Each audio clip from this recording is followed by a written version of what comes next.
Breaking news mga kababayan, US at Saudi nilusob ang bansang Iraq, Iran at Ukraine. Sasabog na rin at lindol na kasing lakas ng sa Venezuela, tumama sa bansang Japan.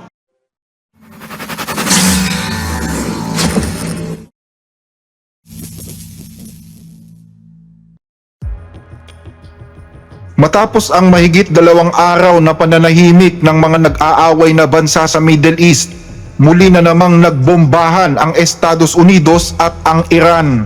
Sa pagkakataong ito, sumali na ang Saudi Arabia sa digmaan, habang katulong naman ng Iran ang mga militanteng grupo na sinusuportahan nila sa Iraq. Kahapon araw ng Martes, July 28, isang surprise attack ang pinakawalan ng puwersa ng Iran laban sa puwersa ng Amerika. Ayon sa Central Command, nagpakawala daw ang Iran ng maraming ballistic missiles at ang punteriya ang base militar ng US sa bansang Jordan. Bago ang pag-ataking ito, nagsalita pa si Pangulong Donald Trump kung saan sinabi niya na meron daw negosasyon na nagaganap sa pagitan ng US at Iran. Pero itinanggi ng Iran yan at sinabing walang nagaganap na usapan.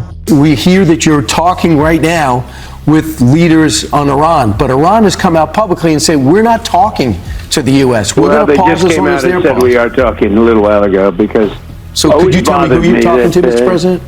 For some reason, we can be in the midst of a beautiful discussion, and they'll come out and say we're not talking, or we didn't discuss nuclear. Well, that's all we discussed because they'll never have a nuclear weapon. They understand that.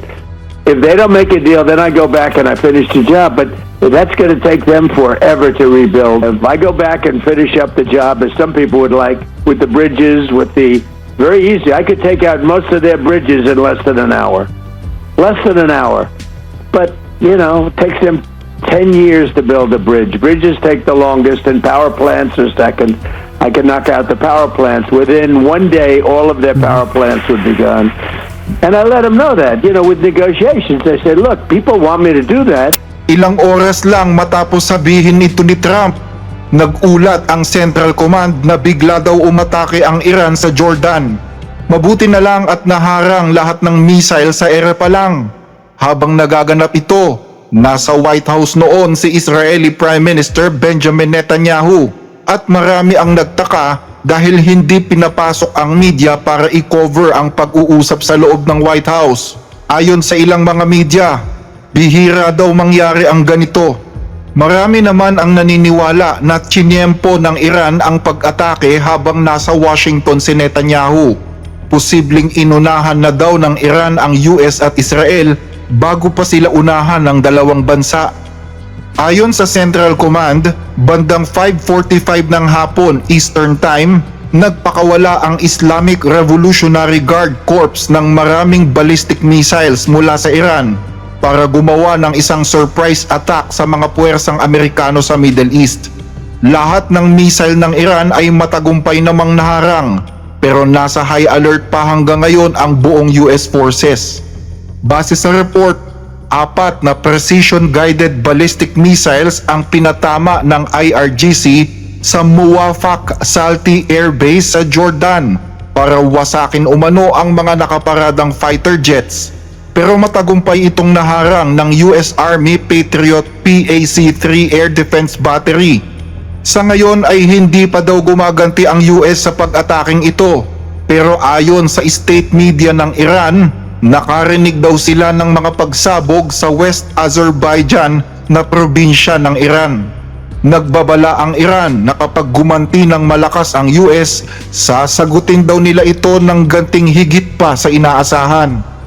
Nagagalit din ang Iran sa US matapos sabihin ni Pangulong Donald Trump na kontrolado nila ang mga frozen assets ng Iran at posibleng gamitin daw nila ito para pambayad sa lahat ng mga barkong winasak ng Iran sa Strait of Hormuz. Nagbabala naman ang Iran na wag itong gagawin ng Amerika. You've said that Iranian assets will be used to pay for damages to ships that are hit in the Strait of Hormuz. Would the U.S. pay shipping companies directly?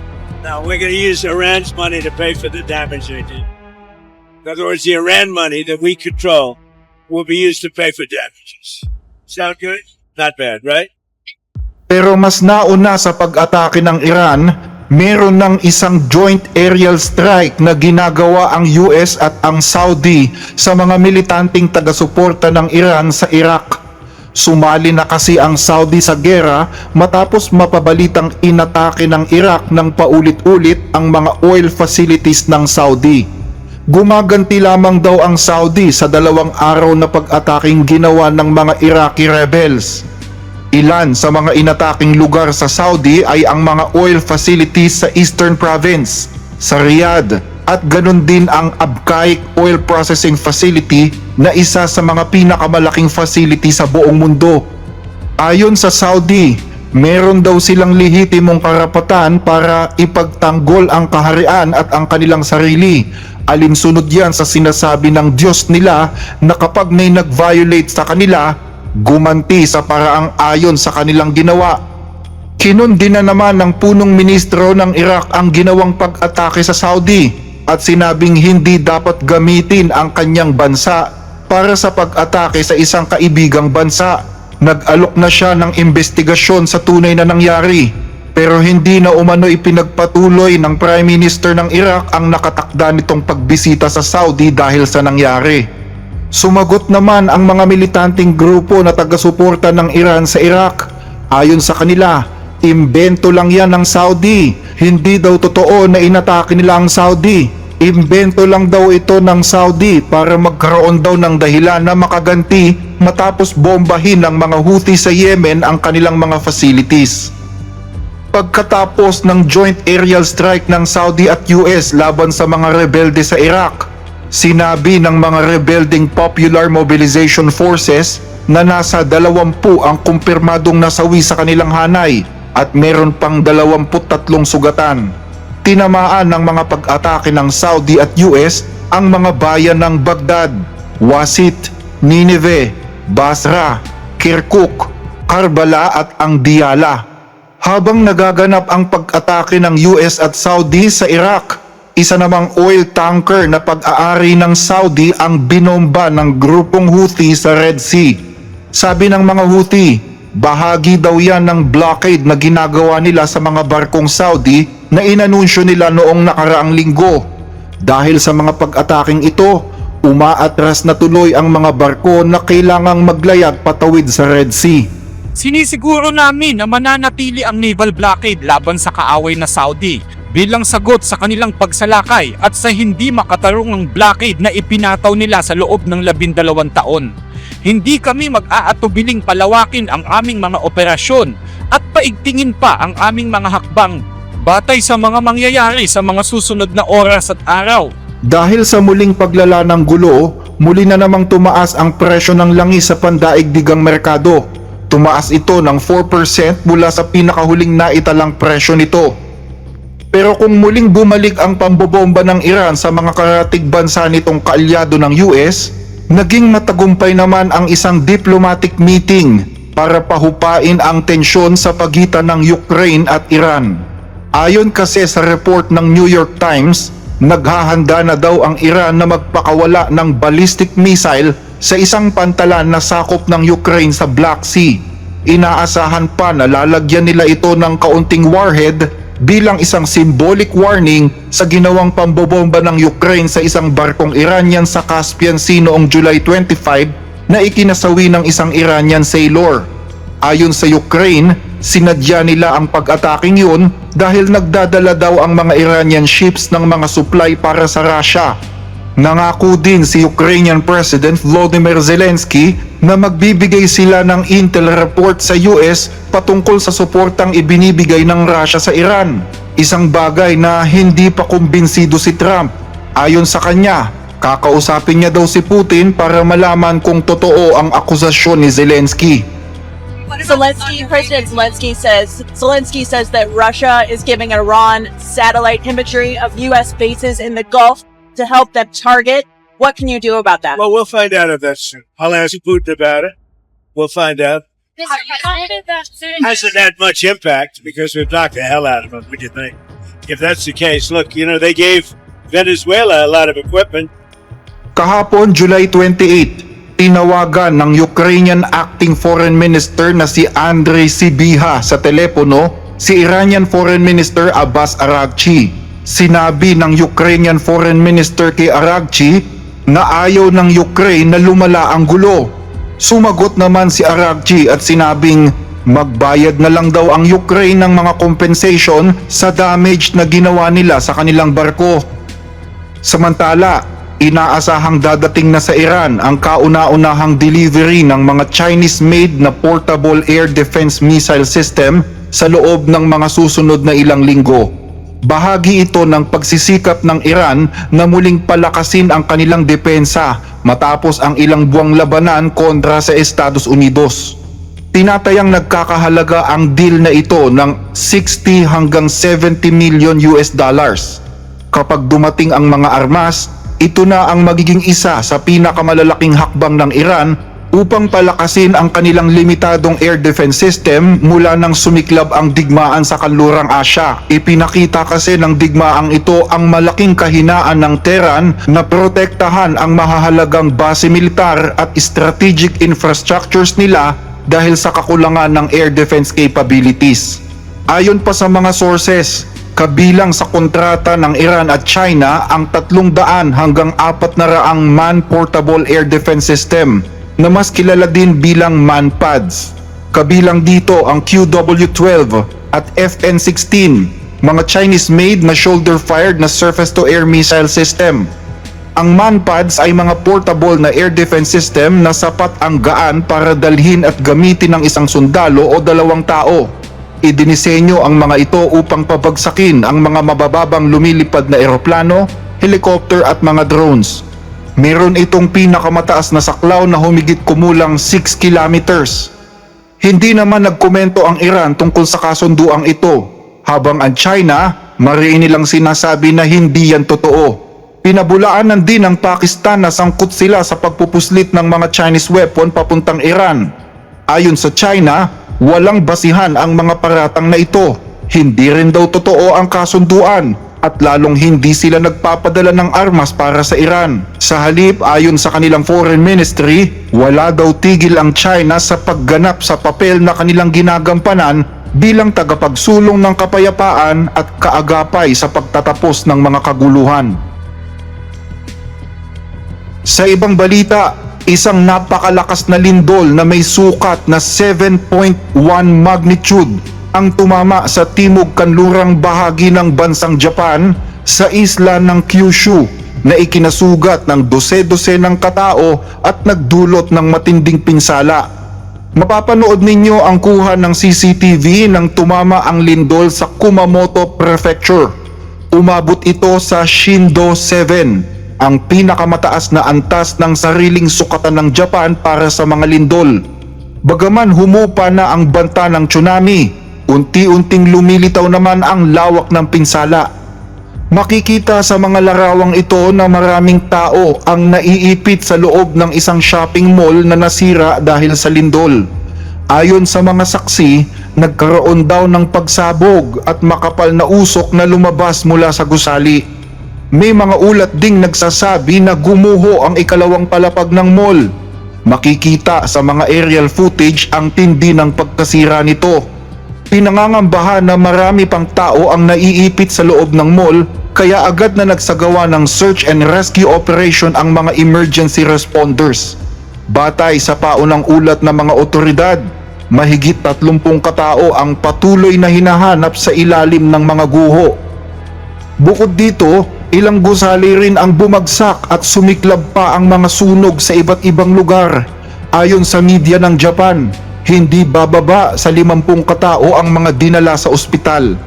Dahil sa lakas ng lindol, nadiskaril ang isang tren at ilang kumpanya na din ang napilitang itigil ang operasyon. Nadamay rin ang iba pang mga infrastruktura, kabilang ang isang tulay na bahagyang gumuho sa ilog. May mga tao pa naman na nasa kabilang bahagi ng tulay ng mga oras na yon. Marami ding video ang nagpakita ng aktwal na sandali ng malakas na pagyanig sa iba't ibang lugar, kung saan makikitang umuuga ang mga gusali at maging ang mga kalsada habang patuloy na umaandar ang mga sasakyan. Sa mga supermarket, Nahulog ang mga paninda mula sa mga estante dahil sa matinding pagyanig. Sa loob naman ng ilang gusali, nagkalat ang mga debris matapos mabiyak at gumuho ang ilang mga bahagi ng kisame at mga pader. Isa sa mga matinding na apektuhan ay ang isang paper factory sa lungsod ng Yatsushiro, kung saan bumagsak ang bahagi ng isang chimenea. Ilang manggagawa ang naiulat na hindi pa rin natatagpuan matapos ang insidenteng ito.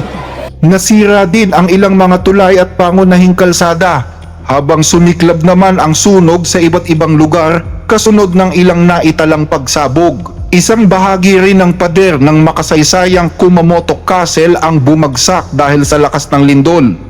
Ayon sa Prime Minister ng Japan, patuloy pang sinusuri ng pamahalaan ang kabuoang lawak ng pinsala sa buong region. Nagbabala rin ang mga opisyal na posibleng magkaroon pa ng isa pang malakas na lindol sa loob ng 2 hanggang 3 araw, habang patuloy namang nararanasan ang sunod-sunod na aftershocks dahil sa mababaw na pinagmulan ng lindol na nasa humigit kumulang 10 kilometers lamang sa ilalim ng lupa. Nakapagtala ang Japan Meteorological Agency ng mahigit 6 na pong aftershocks at inaasahang madadagdagan pa ang mga ito sa mga susunod na araw. Kaya naman pinapayuhan ang mga residente na manatiling alerto, ihanda ang kanilang mga emergency kit at mahigpit na sundin ang lahat ng mga abiso mula sa mga otoridad. Maraming residente sa lungsod ng Kumamoto at sa isla ng Kyushu ang muling naalala ang bangungot na kanilang naranasan 10 taon na ang nakakalipas nang tumama ang isang lindol na ikinamatay ng mahigit 200 katao. Halos kapareho kasi nito ang lakas ng lindol na tumama kahapon bandang 4:27 ng hapon. Kasalukuyang nasa paaralan at opisina pa noon ng mga tao. Pinakamalaki ang pinsalang ginawa ng lindol na ito sa Aeon Mall na isang malaking shopping center sa timog ng Kumamoto City. Meron na ring mga pumasok na ulat tungkol sa mga nasugatan at posibleng namatay matapos gumuho ang ikalawang palapag ng nasabing shopping mall. Ayon sa fire department, may mga saksi ring nagsabi na nagkaroon ng pagsabog at sunog. Pinangangambahan nilang marami pang tao ang naiipit sa loob ng mall. Sanay ang Japan sa mga lindol, pero para sa kanila, napakalakas ng pagyanig ng isang ito. Napakalakas na anupat naramdaman ang pagyanig hanggang sa South Korea. Naputol din ang supply ng kuryente sa ilang mga lugar. May mga ulat ng mga sunog at gumuhong mga gusali. Kaya agad nilang hinikayat ang publiko na lumikas at magtungo sa ligtas na lugar at sundin ang mga tagubilin ng mga otoridad. Aabot sa 45,000 na mga kabahayan ang nawalan ng supply ng kuryente dahil dito. Kasabay naman ng pagsuspinde sa serbisyo ng tren, agad ding sinuri ang kalagayan ng pinakamalapit na nuclear power plant sa lugar. Dahil na rin yan sa alaala ng trahedya noong 2011 Tohoku earthquake. Ayon sa pamunuan ng planta, normal naman daw ang lahat ng operasyon at walang naging problema dito. Dahil din sa lindol, pansamantala munang isinara ang Kumamoto Airport, dahilan upang maantala ang maraming biyahe ng mga eroplano. Itinigil din ang operasyon ng mga Shinkansen o bullet train, habang maraming lansangan ang isinara upang bigyang daan ang inspeksyon at pagkukumpuni ng mga nasirang infrastruktura. Naramdaman din ang pagyanig sa iba pang bahagi ng Kyushu, kabilang ang Nagasaki, Kagoshima, Fukuoka, Saga, Oita at Karatig na mga lalawigan.